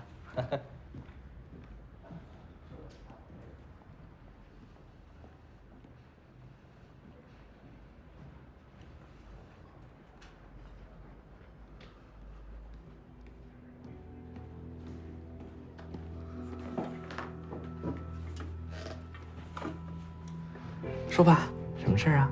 就是苏总今天问的那个模范复试的那个事儿，我仔细的查了一下，他们的报表确实有问题，而且几个大的经销商都说跟他们终止合作了，还有工厂那边。说呀，接着说呀，我听着呢，郝总。超哥，我真的是实事求是，我没别的意思。没别的意思就闭嘴。下面企业什么情况是你了解还是我了解？您了解。那不就完了吗？干好你该干的事儿 ，OK。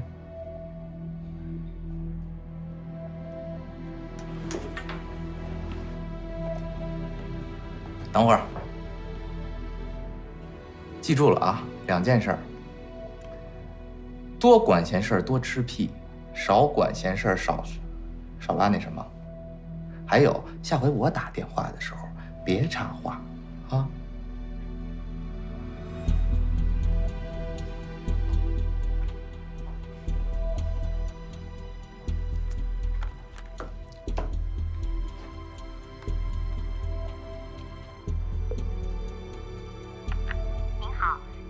电话正在通话中 ，sorry。意思？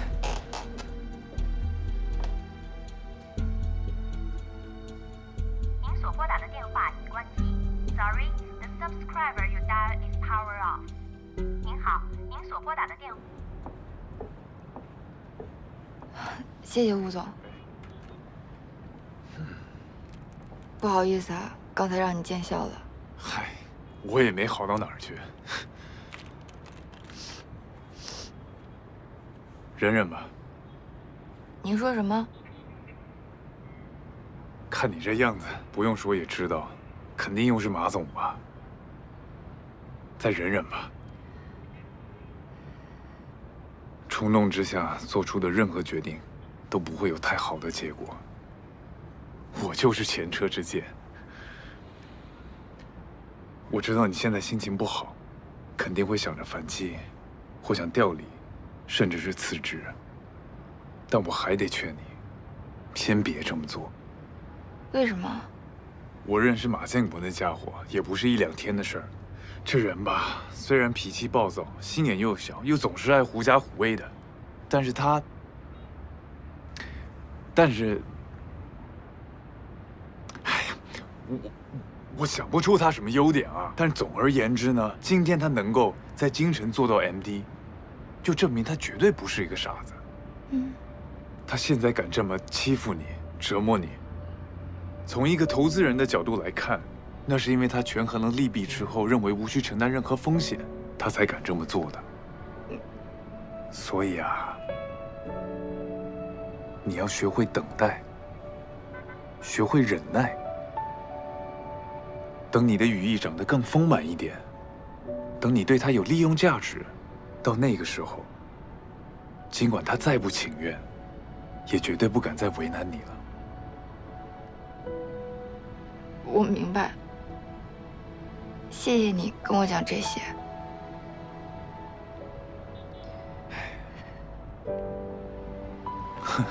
我敢这么劝你，也是因为你还有等待的成本，你还有时间啊。不像孙艺秋，跟他比起来，你已经幸运多了。小孙他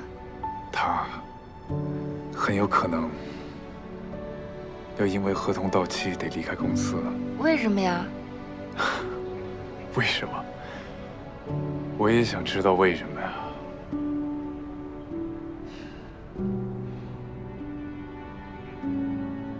行了，不说了，我先回去了。你一个人没事吧？啊。今天的事儿，咱们就当没发生过吧。哈，谁也没见过谁。好。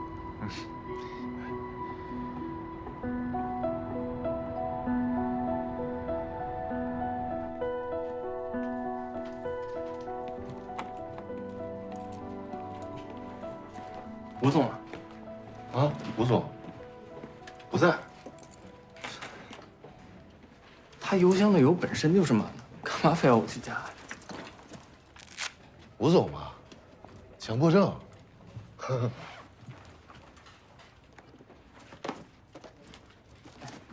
丁总、林经理，都快中午了，要不要去吃饭呀？不饿呀。我吃过了。哦，让我去趟超市，你们有什么要带的吗？不用不用，不用。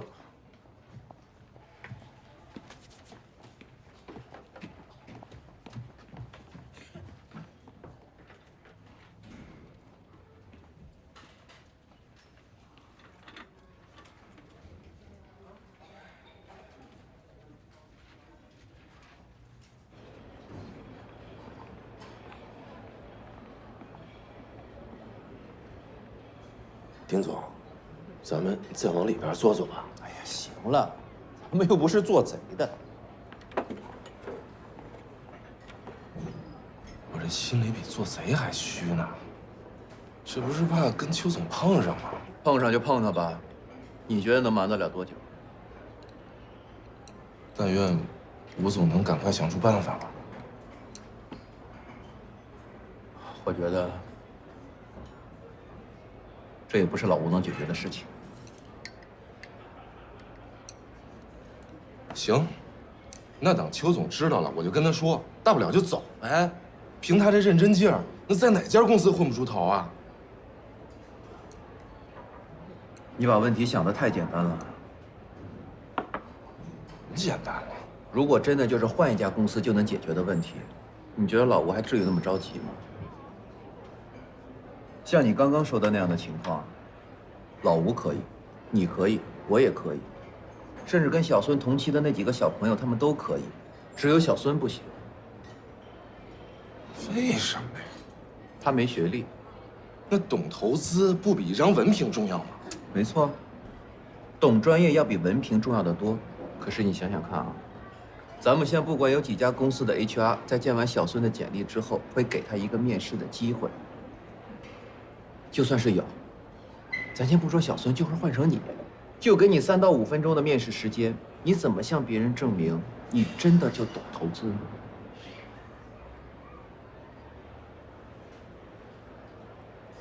这些年从公司出去的大概有3种人。第一种，像李总那样的，功成名就，项目等身，这样的人离职，要么另攀高枝，要么就退休养老。第二种，王总，虽然在工作上遇到了一些挫折，可是并没有断他的后路啊。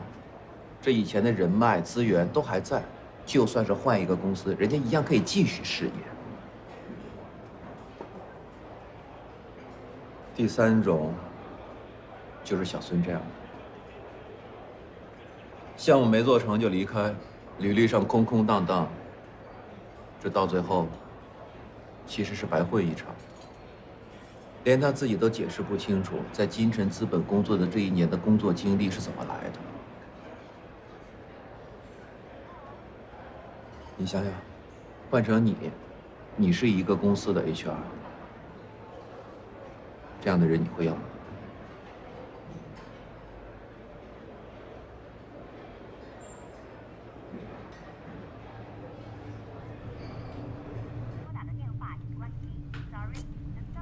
什么情况呀？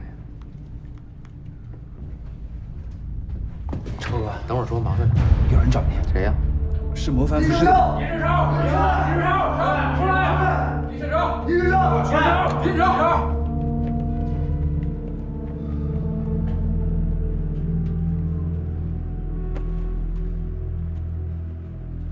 你就是殷胜超。哎，厂子早就停工了，半年的货都压在仓库里，根本没人要。我们的工钱1分都没见着。对你们的这个遭遇和心情啊，我特别的同情和理解。那我也简单介绍一下情况啊。这个模凡服饰这个企业呢，确实是我们金城资本投资的，这个不假啊。但是他们这个周老板跑路这件事情，我们确实是不知道啊。而且呢，我们只是个投资方，他们不给你们开工资，我们确实也是管不了啊。如果只是拖欠工资，我们也不至于这样。姓周的手里不仅欠着我们的工资，还有我们的股份啊！是啊，股份？什么股份？当年建厂的时候，姓周的鼓动我们入股，说是1年能分到1成的利息。我们这些人基本上把所有的家当都入了厂里的股份了。这件事情你了解吗？我不了解呀。而且当初入股的时候，他说为了避税还是什么乱七八糟的，让我们每个人的股份都要署他的名字，说叫什么来着？股份代持。啊，对，是有这么个说法。可现在这个王八蛋跑路了，让我们怎么办呢？该怎么办怎么办？上公安局、法院，该告谁告谁去。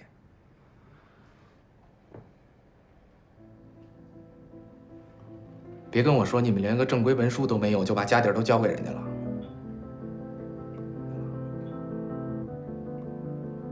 啊，让我说着了，自个儿法盲吧，谁也赖不着啊。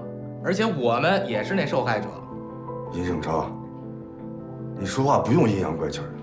我们今天来，不是到你们公司讨债来了，是来讨个说法。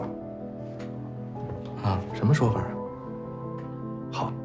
我问你，你们金城资本和模凡服饰的合同上有委托管理这一项吗？负责人是不是殷胜超？是又怎么样呢？好，企业出问题不是1天2天了，就连我们下面干活的普通工人都能看得出来。可是你这个负责人，你却干了什么？这好几个月了。我们多次给你打电话、写信向你投诉，你回复过1条没有？还有这件事呢？你为什么不告诉我？苏总，我刚开始以为就是几个人闹事儿，我没想到发展成这。你说，你该不该给我们个说法啊？是啊，有说法。行，别喊啊！办公室里头要说法是吧？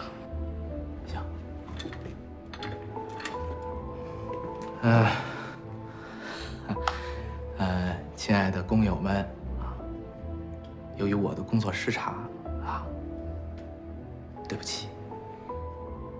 行了，你这算什么话？就这个话，那还怎么着啊？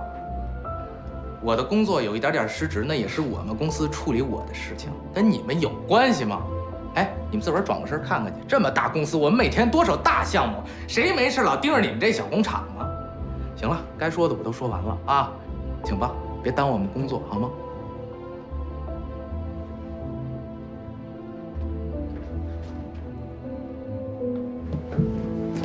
殷经理，你别说话，跟你没关系。走不走？不走是吧？去叫保安去。你干什么？干什么？干什么？这是公。这就是你们今天的态度。怎么走？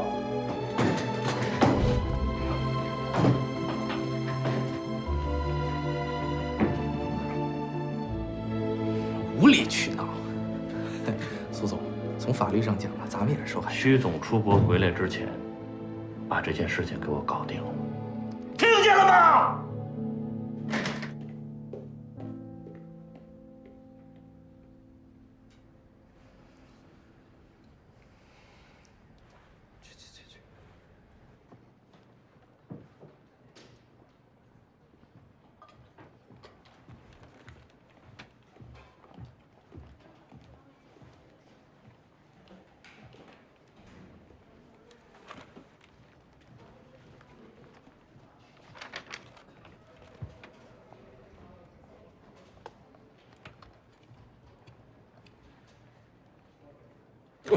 于总，别着急，别着急，顺一顺。不，还忙着呢啊。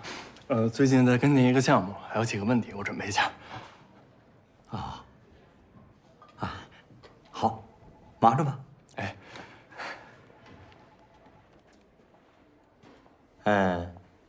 小孙，午餐是人体摄入营养最主要的一顿饭，不能总啃面包。知道了。好忙。什么叫你不知道？吴总，我真的没有敷衍您。曲总这次出国考察，好几个项目一起看呢，也没有定下具体的回国时间。有可能周6就能回来，也有可能这个月底都回不来。具体的回国时间，曲总也不能特意告诉我。行了，我直接问他。哎，吴总，曲总那边是半夜呢，不太好吧？这样吧，吴总，您找曲总什么事儿，告诉我，我把他写进这周的周报里面，保证他一定会给您回复，好吗？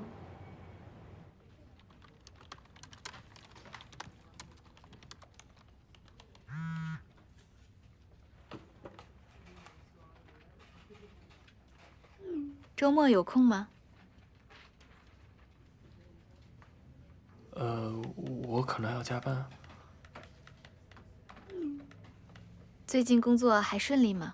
感觉已经好久不见了，要不要出来坐坐？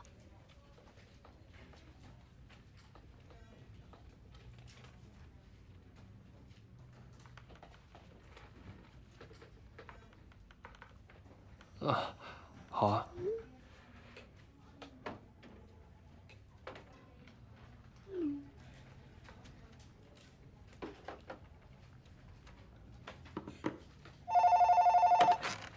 喂，你好，综合4组。好。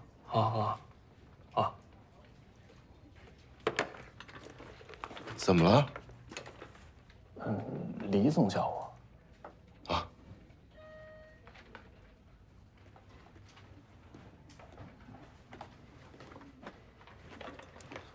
一秋。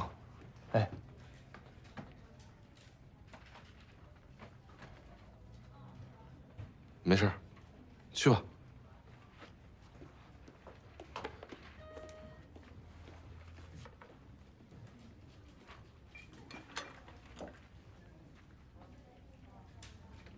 这回完了。迟早的事儿。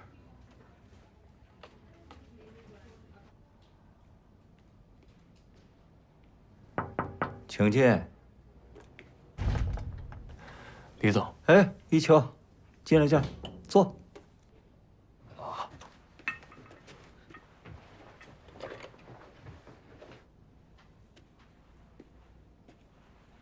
乌龙喝得惯吧？太麻烦了吧？不麻烦。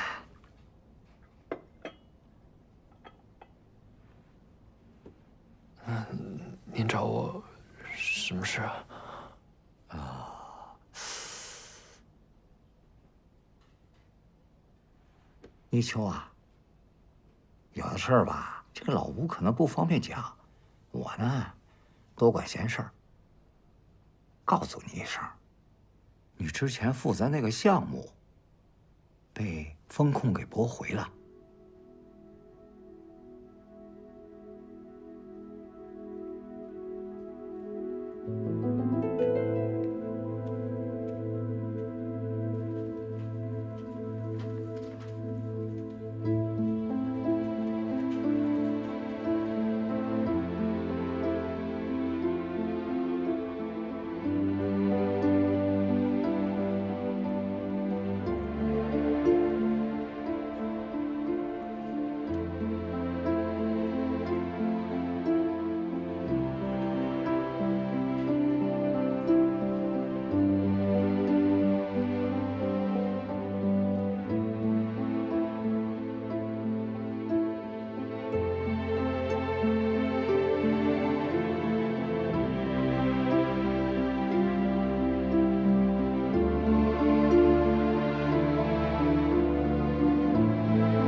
孙一秋，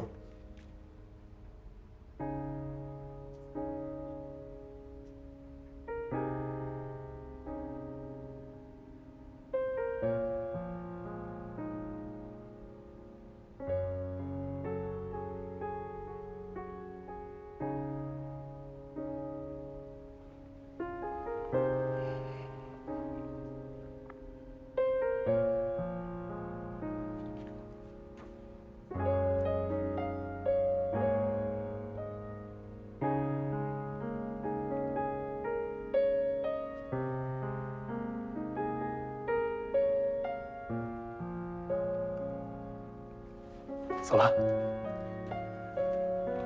哎，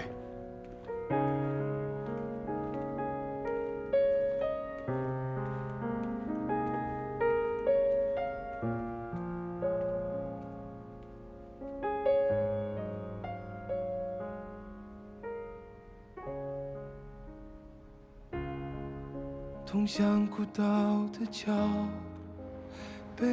像你这种项目，没有卖点，没有价值，在公司里叫什么你知道吗？叫垃圾项目。之前总说无谓的希望是最害人的，但现在的你，可以有这么一点点希望。没有人的孤岛，得到内心想要。就算初来乍到，无惧世上的风暴。没有人的孤岛，我想大声地叫，伸开我的触角，探索世界的奇妙。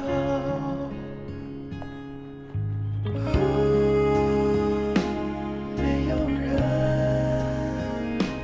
没有人，孤岛虽小，有属于我的喧闹。没有人，没有人，阻止不了，阻止不了我想要。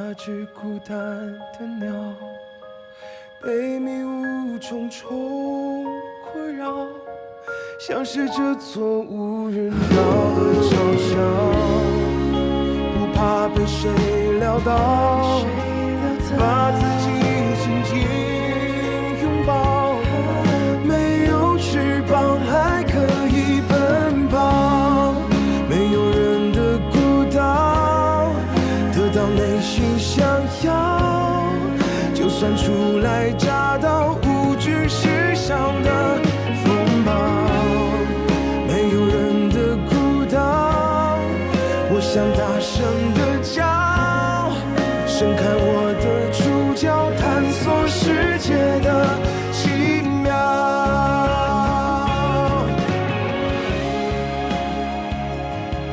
那是我第一次以失败者的身份向过去告别。这么多年，我好像已经习惯了告别，不停离开每个刚刚熟悉的地方。唯一坚持下来的，就只剩下跑步，这样一种最简单也最枯燥的运动。也许是因为奔跑是努力和回报之间最理想的一个状态。不管你怎么累，不管你遇到什么障碍，只要脚下不停，就一定会前进。不像生活里有很多事情，即使你已经拿出了全部的心血，换来的也可能只是一片空白。这一次，我又该告别了吗？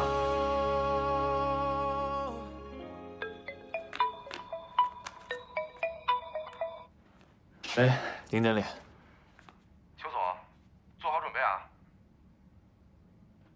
什么准备？我今天约那姑娘见面了。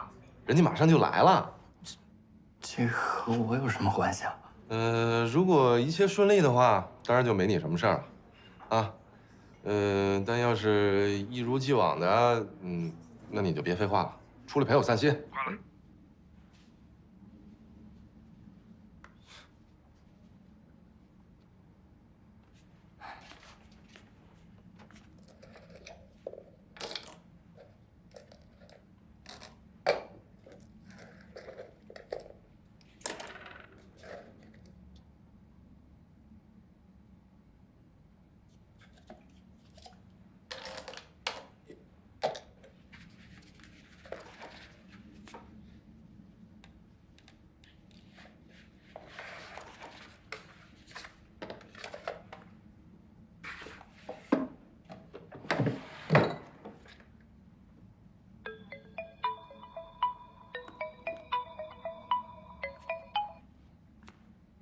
喂，小秋，我已经到了，你在哪儿呢？